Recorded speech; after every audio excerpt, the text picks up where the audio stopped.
আসসালামু আলাইকুম। প্রিয় দর্শক, অন্য মঞ্চের আলোচনায় আপনাদের সকলকে আমন্ত্রণ জানাচ্ছি। অবশেষে ইসরায়েলকে স্বীকৃতি দিতে যাচ্ছে বাংলাদেশ।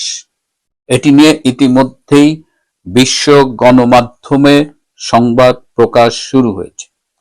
এর সাথে গতকাল যে 3 দিনের সফর শেষে সার্জিও গোর ফিরে গেছেন, তার সফর নিয়ে আরো কিছু কথা বলবো। শেষ পর্যন্ত সাথে থাকবেন। প্রিয় বন্ধুরা, প্রীতি, সালাম এবং শুভেচ্ছা নেবেন। সার্জিও গোরের সফর নিয়েই শুরুতে একটু কথা বলি। আপনারা জানেন যে তিনি বাংলাদেশে ভারতীয় হাইকমিশনার দীনেশ ত্রিবেদীর সাথে 1 ঘন্টা 45 মিনিটের মতো মিটিং করেছেন। এই মিটিংটা ঠেকানোর জন্য সরকারের পক্ষ থেকে যেমন একটা চেষ্টা ছিল, ঠিক তেমনি সার্জিও গোর বাংলাদেশে এসে জামাত কিংবা এনসিপির সাথে মিটিং করেনি। এটি নিয়ে কিন্তু জামাত বেশ গোস্বা হয়েছে। কেন সার্জিও গোর বাংলাদেশে দীনেশ ত্রিবেদীর সাথে মিটিং করলেন, এটা নিয়েও তারা কিন্তু রাগ ছেড়েছে। তাই জামাতে ইসলামের আমির ডক্টর শফিক গতকাল সিলেটে বলেছেন যে একটি স্বাধীন দেশে কি করে এই দুই দেশের রাষ্ট্রদূত মিটিং করতে পারেন। বোঝাই যাচ্ছে যে জামাতে ইসলাম, যারা একসময় ডিপ স্টেটের সহায়তা নিয়ে বাংলাদেশে একটি নির্বাচিত সরকারকে উৎখাত করবার জন্য জঙ্গি আন্দোলন করেছিল 2024 সালের জুলাই আগস্টে, তখন কিন্তু তাদের বাংলাদেশ বিরোধী ষড়যন্ত্র করতে কিংবা ডিপ স্টেটের টাকায় জঙ্গি আন্দোলন করতে বাধেনি। আজকে যখন দুই দেশের রাষ্ট্রদূত একটা মিটিং করছে, তখন তাদের পুরো গা জ্বলে যাচ্ছে। কেন জামাত ইসলামের গা জ্বলে যাচ্ছে? আমেরিকার কিছু বিষয় আছে যেটা সবাই জানেন, যে ব্যবহার শেষে টয়লেট পেপারের মতো ছুঁড়ে ফেলে দেয়। আমেরিকা কি জামাতে ইসলামকে ছুঁড়ে ফেলে দিয়েছে রাজনীতির কমোডে? এটি নিয়ে আলোচনা আরো বেশি চলছে। এই কারণেই সম্প্রতি দেখেছেন যে সৎ লোকের শাসন, মেধাবীদের দল বলে যে জামাত শিবিরের কথা আমরা শুনে এসেছি, সেই জামাত নেতাদের একের পর এক অশালীন ভিডিও ফাঁস হচ্ছে। সেই ছাত্র শিবির নেতাদের হিজড়ার সাথে কি ঘটনা ঘটেছে সেই ভিডিও আমরা দেখতে পাচ্ছি। এ কারণেই দীনেশ ত্রিবেদী এবং সার্জিও গোর যখন মিটিং করেন, তখন তাদের অন্তর জ্বলে যায়।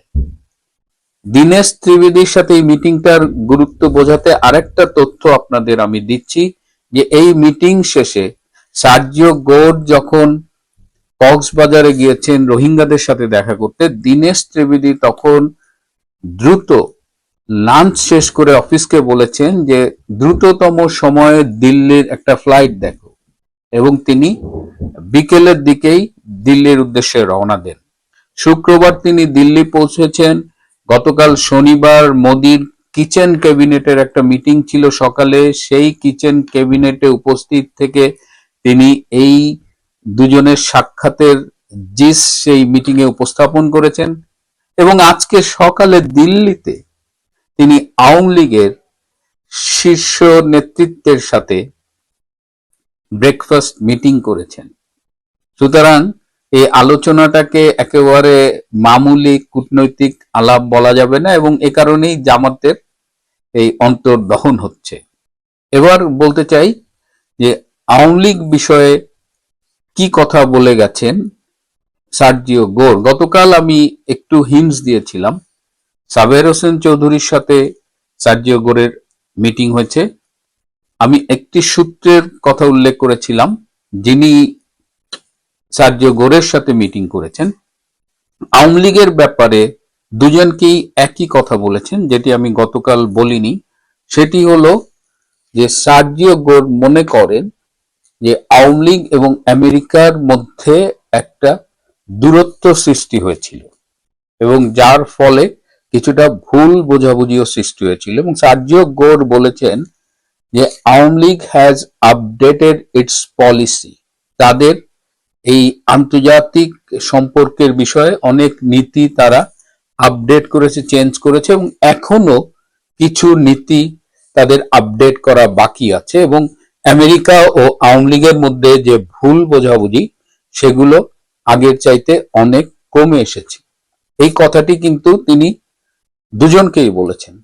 একটি প্রশ্ন আমাকে খুব বেশি শুনতে হয় যে ভাই ওইখানে তো সাবের হোসেন চৌধুরী আর সাজিও ছিল, বা আপনার সোর্সের সাথে সাজিও ছিল, আপনি কি করে জানলেন? আমার সোর্সের সাথে যখন কথা বলেছে সেখানে অন্তত আরো 6 জন ছিলেন।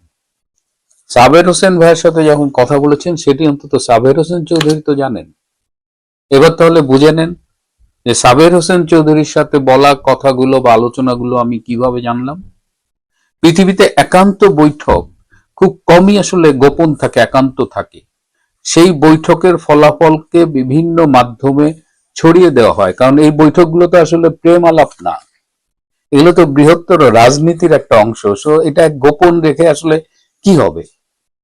এর বাইরে তারেক রহমানের সাথে সার্জিও গোরের যে মিটিংটি হয়েছে, যেখানে সার্জিও গোর 22টি পয়েন্ট উপস্থাপন করেছেন, এই 22টি পয়েন্ট উপস্থাপন যে করেছেন, এই 22টি পয়েন্ট নির্ধারণ করার ব্যাপারেও কিন্তু দীনেশ ত্রিবেদীর সাথে তিনি আলোচনা করেছিলেন।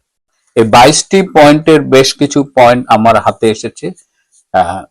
চায়না কেন্দ্রিক বেশ কিছু ইস্যু আছে, এবং চায়নার সাথে যতগুলো এমওইউ এবং চুক্তি আছে, ইউনূস সরকার বা বর্তমান সরকার বা শেখ হাসিনা সরকার যারাই করে থাকুক, এগুলো বাতিলের জন্য তারেক রহমানকে বলা হয়েছে।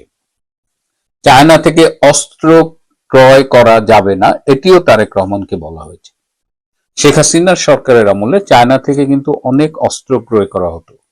চায়নার সাথে শেখ হাসিনার সরকারের বাংলাদেশের অনেক বাণিজ্যিক সম্পর্ক স্থাপিত হয়েছিল। তো সেই চায়নাও কিন্তু 2024 সালের জুলাই আগস্টে শেখ হাসিনার রেজিম চেঞ্জে ভূমিকা রেখেছিল। তো এখন চায়না বুঝুক, শেখ হাসিনাকে সরিয়েছে, এখন তাদের সাথে বাণিজ্য বন্ধ করবার জন্য সার্জিও গোর তারেক রহমানকে বলে গেছেন। ইরান বিরোধী সামুদ্রিক নিরাপত্তা জোট গঠিত হয়েছে, সেই জোটে বাংলাদেশকে যোগ দেওয়ার জন্য তারেক রহমানকে বলেছেন সার্জিও গোর। আমেরিকার সাথে যে বাণিজ্য আছে সেই ব্যাপারগুলোতে আবার বলেছেন যে এই লিকুইড ন্যাচারাল গ্যাস কিনতে হবে, জেনেটিক্যালি মডিফাইড ফুড কিনতে হবে। এটা হলো যে জেনেটিক ইঞ্জিনিয়ারিং এর মাধ্যমে খাদ্য উৎপাদন করা হয়। এই বীজগুলোর বিশেষ কিছু ক্যারেক্টারিস্টিক্স থাকে। এই জেনেটিক্যালি মডিফাইড ফুড নিয়ে কিন্তু বিশ্বব্যাপী আলোচনা আছে। এটা দীর্ঘমেয়াদী হেলথ ইম্প্যাক্ট নিয়ে এখনো সংশয় আছে। অনেকেই এটার পক্ষে, অনেকেই এটার বিপক্ষে। এবং বাংলাদেশে যদি জেনেটিক্যালি মডিফাইড ফুড আমেরিকার থেকে ইম্পোর্ট করতে হয়, তাহলে বাংলাদেশের কৃষক যে দীর্ঘ ঐতিহ্যের মধ্য দিয়ে তাদের যে বীজ সংরক্ষণ, ফসল উৎপাদন, সেগুলো ক্ষতিগ্রস্ত হবে। এবং শুধু তাই না, প্রান্তিক চাষিরা তখন কিন্তু অনেক উচ্চ মূল্যে বীজ কিনতে হবে।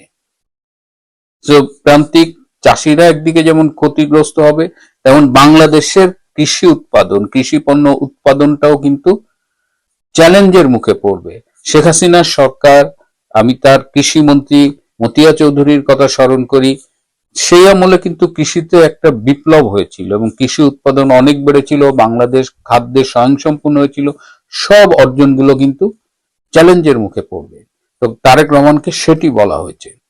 সবচেয়ে সেন্সেশনাল যেটি বিষয় সেটা হলো যে ইসরায়েলকে স্বীকৃতি দিতে বলা হয়েছে। আপনারা জানেন যে আমাদের মুক্তিযুদ্ধের পরে ইসরায়েল কিন্তু পশ্চিমা দেশগুলোর মধ্যে সর্বপ্রথম লিখিত বাংলাদেশের স্বাধীনতাকে স্বীকৃতি দিয়েছিল, কিন্তু সেই সময়ের সরকার সেই স্বীকৃতিটাকে গ্রহণ না করে ফিরিয়ে দিয়েছিলেন।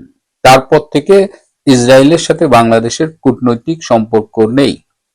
এই অবস্থায় পৃথিবীর 12টা মুসলিম দেশ, মুসলিম প্রধান দেশ ইসরায়েলকে স্বীকৃতি দিতে যাচ্ছে, ইসরায়েলের সাথে কূটনৈতিক সম্পর্ক স্থাপন করতে যাচ্ছে। তার মধ্যে সৌদি আরব যেমন আছে, পাকিস্তানও আছে।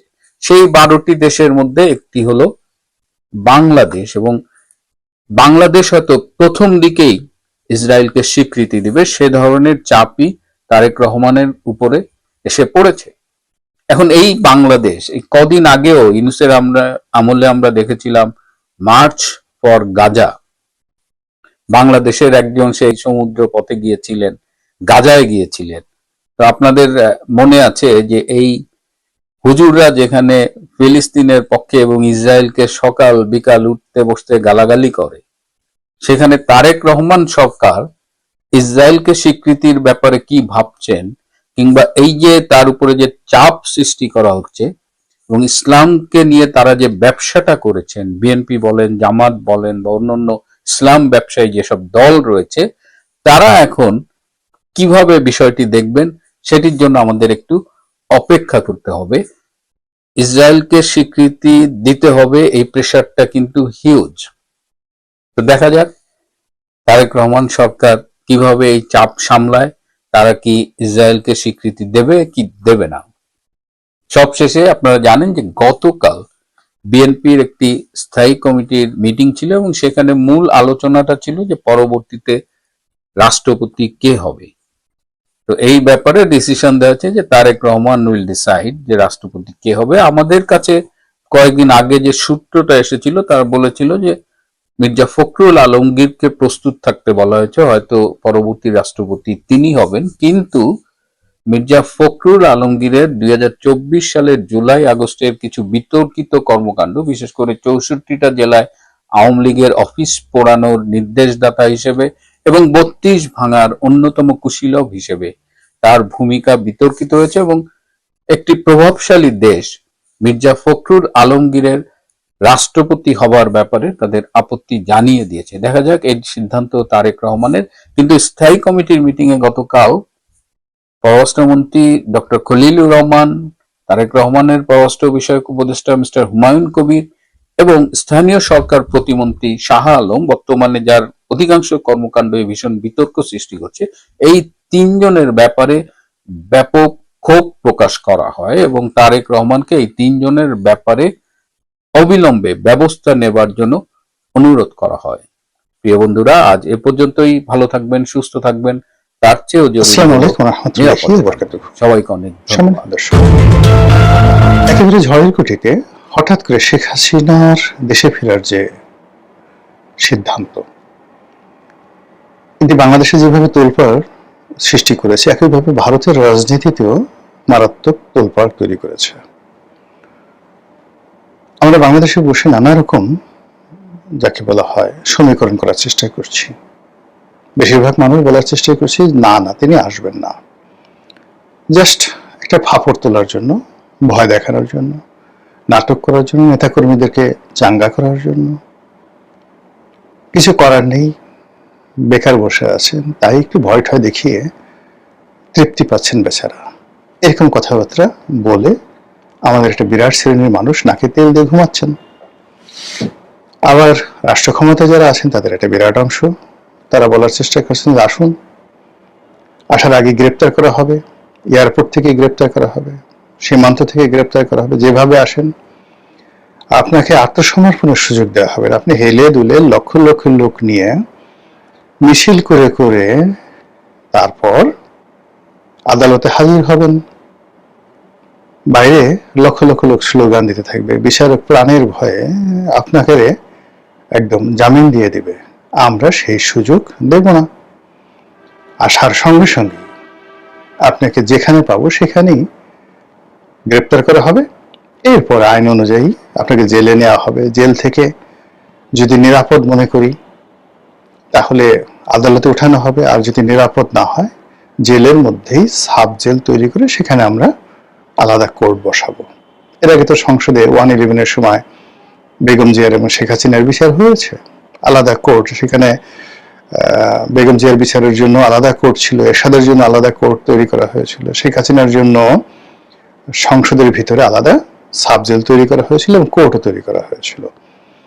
তো অতীতে এই ধরনের ঘটনা রয়েছে। কাজেই এবার আরো সুন্দর করে, আরো চমৎকার ভাবে, একেবারে আধুনিক প্রযুক্তি দিয়ে এই গ্রেপ্তার এবং বিচার করা হবে বলে সরকারের যারা লোকজন তারা হম্বিতম্বি করছেন। আর এই যে সরকার যত হম্বিতম্বি করছেন তাতে করে আওয়ামী লীগের লোকদের আনন্দ বেড়ে গেছে। তারা মনে করছেন যে সরকারের যে রিয়াকশন দেখাচ্ছে, প্রতিক্রিয়া দেখাচ্ছে, ইট মিনস সরকার ভয় পেয়ে গেছে। আমাদের দেশে ভয় পেলে দেখবেন যে মানুষ অদ্ভুত কতগুলো কাণ্ড করে। সে ঘামতে থাকে, সে কাঁপতে থাকে, সে হাসতে থাকে, অনেক সময় সে কাঁদতে থাকে, অনেক সময় সে সাহস দেখাতে থাকে এবং জোরে জোরে কথা বলে, আবার গানও করে। এই হলো ভয়ের অবস্থা। কদিন আগে একজন বেশ জ্ঞানী লোকের সঙ্গে কথা বলছিলাম। দুজন প্রভাবশালী লোকের হ্যান্ডশেক, তার সেই হ্যান্ডশেকের দৃশ্য নিয়ে তার সঙ্গে কথা হলো। আমি বললাম ভদ্রলোককে, যাচ্ছে ভাই আপনি কি হ্যান্ডশেকটা দেখেছেন? যে একজনের হ্যান্ডশেক খুব সাবলীল ছিল, আর একজন খুব জোরে হাত চেপে ধরেছে এবং এতটা জোরে হাত চেপে ধরেছে যে তার হাতের পেশিগুলো ফুলে গেছে এবং দেখা যাচ্ছিল। তো তিনি বললেন যে রনি ভাই আপনি লক্ষ্য করেছেন, thank you very much, but আরেকটু লক্ষ্য করলে দেখতে পাবেন যে সে শুধু তার যে পেশি ওটা শক্ত করেনি, তার হাতের যে রগগুলো রয়েছে ওগুলো ফুলে উঠেছে, ওগুলো ফুলেছিল। এমন তাহলে তো আপনি আমার চেয়ে ভালোভাবে দেখেছেন, কারণটা কি? বলে ভয় পেয়েছে। মানুষ যখন এরকম ভয় পায় তখন সে এই কাজগুলো করে। আমাদের সেই দেখা এক ভদ্রলোক 75 বছর বয়সে সে হঠাৎ করে বিয়ে করে বসলো। বেশ লম্বা চড়া, একদম 6 ফিট উচ্চতার, পাত্রীর বয়স 18-19 বছর। তো লোকজন যেন তাকে বুড়া বলতে না পারে, এই জন্য সে করলো কি, সে হাফ শার্ট পরতো এবং নিজের পেশি দেখাতো, এবং কোনো মানুষের সঙ্গে যখন হ্যান্ডশেক করতো সে জোরে চাপ, মানে প্রথমে জোরে টাস করে একটা থাপ্পড় দিয়ে হাতটা ধরতো, তারপর এমন জোরে চাপ দিয়ে ঝাঁকি দিয়ে সে দেখাতো তার কুয়াত আছে। তো সে আমাকে এরকম 2-3 দিন আগে অপ্রস্তুত করে ফেললো। আমি তো নর্মাল ভদ্রতাভাবে হাত এগিয়ে দিয়েছি, ভদ্রলোক একটা কোম্পানির জিএম, সেইভাবে আমার হাতটা ধরে যেভাবে ঝাঁকি দিল, আমার প্রস্তুতি না থাকার কারণে হাতেই আমি ব্যথায় পেলাম। তখন আমার বয়স অল্প। আমি একজন সিনিয়র লোকের কাছে জিজ্ঞেস করলাম যে এই লোক এরকম কেন করলো? তো উনি বললেন যে আপনি জানেন না, সে একটা বিয়ে করেছে, তো তাকে সবাই বুড়া বলে, এই জন্য সে মানসিক একটা তৃপ্তির জন্য সে সব জায়গায় কুয়াত দেখায়। যাক, এরপর আমি সেই জায়গাতে গেলাম। তা আমারও খুব দুষ্টুমি জাগলো। আমি বললাম যে চাচা আপনি তো অনেক শক্তিশালী মানুষ। তো বলছে হ্যাঁ বাবা, আমি বুক ডাউন দিই, এটাই করি। তা আমি বললাম যে কিন্তু আমার তো মনে হয় আপনি আমার সঙ্গে পাঞ্জা লড়ে পারবেন না। কিন্তু আমি তার হ্যান্ডশেক গুলো দেখছি, তার সঙ্গে আমি কিন্তু পাঞ্জা লড়ে আসতেই পারতাম না। তো সে বলল যে না, আপনি আমার সাথে পারবেন না। আমি বললাম যে আসেন, লেটস ট্রাই। এটা আমি বলতেছি 1990 সনের ঘটনা। তখন আমি একেবারে লিনথিন ছিলাম। আমার উচ্চতা 5 ফিট 7 ইঞ্চি আর তার উচ্চতা 6 ফিট আমি বললাম।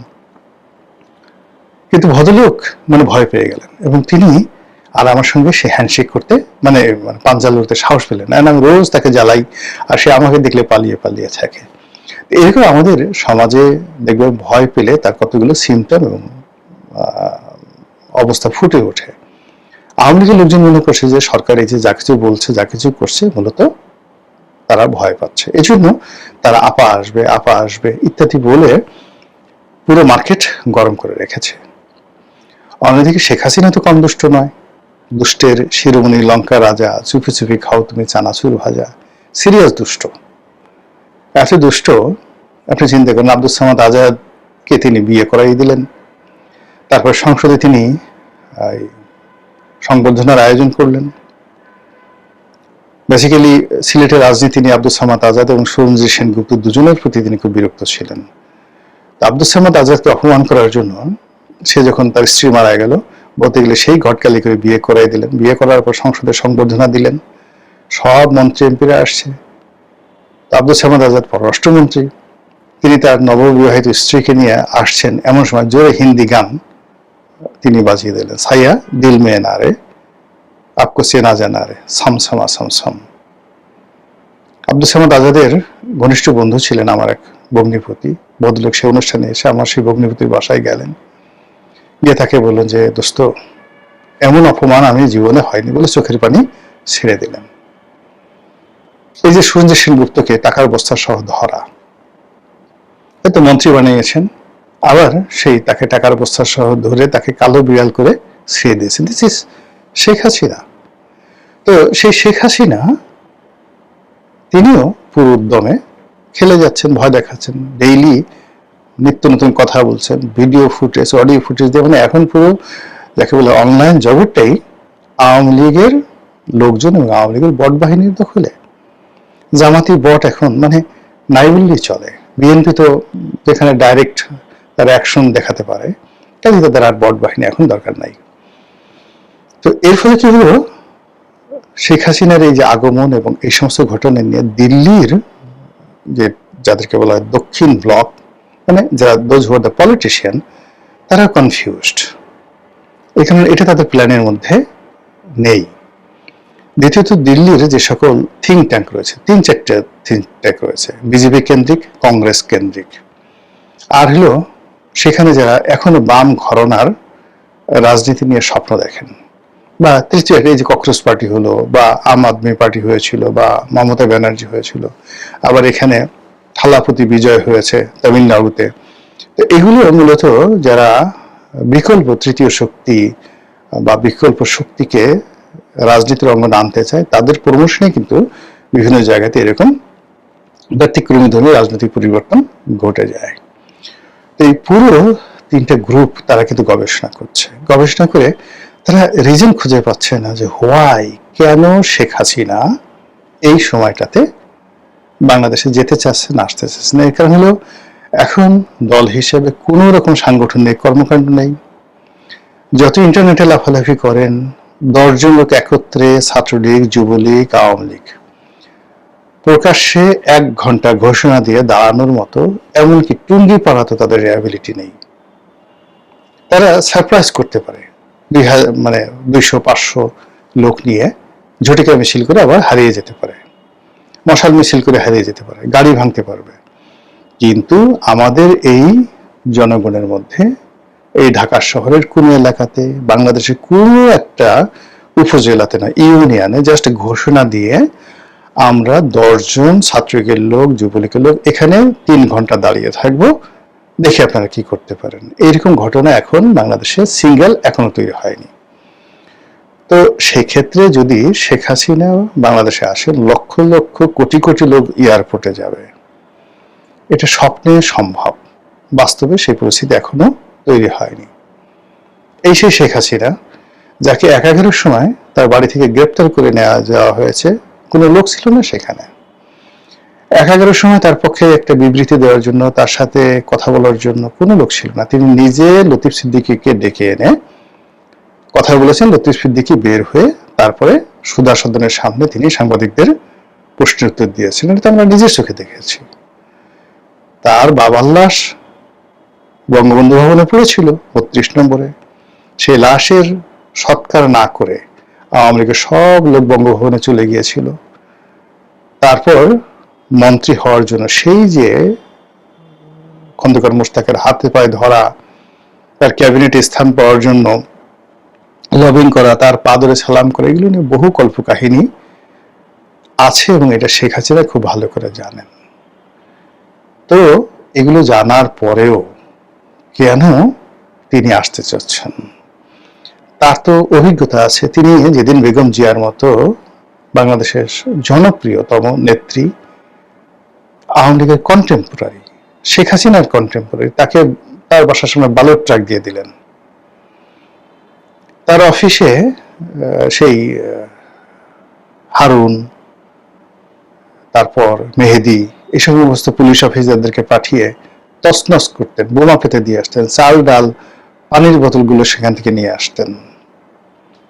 রুহুল কবির রিজভী ধরে নিয়ে আসতেন, আবার ছেড়ে দিতেন, আবার থাকতেন, একা একা তিনি সেখানে থাকতেন পুরো সময়টা। তো কি হয়েছে? কিছুই হয়নি। আবার এখন আওয়ামী লীগের অফিস পুরো বিরান ভূমি। কি করতে পারছে আওয়ামী লীগ? আমাদের দেশের যে জিনিসটা আছে, সবাই শক্তের ভক্ত নরমের জন্য, ক্ষমতা যার হাতে আছে, এটা যেন একটা আলাদিনের চেয়ার, একবার দত্তের মতো খুলে যা সেম সেম, এটা কোড নম্বর। এই কোড নম্বর না আসা পর্যন্ত এখানে আসলে কেউ বড় কথা বলতে পারে না। আজকে এই যে তারেক রহমান সাহেব ক্ষমতা আছে, উনি এই দেশে আসার আগের দিন পর্যন্ত তিনি কি ছিলেন?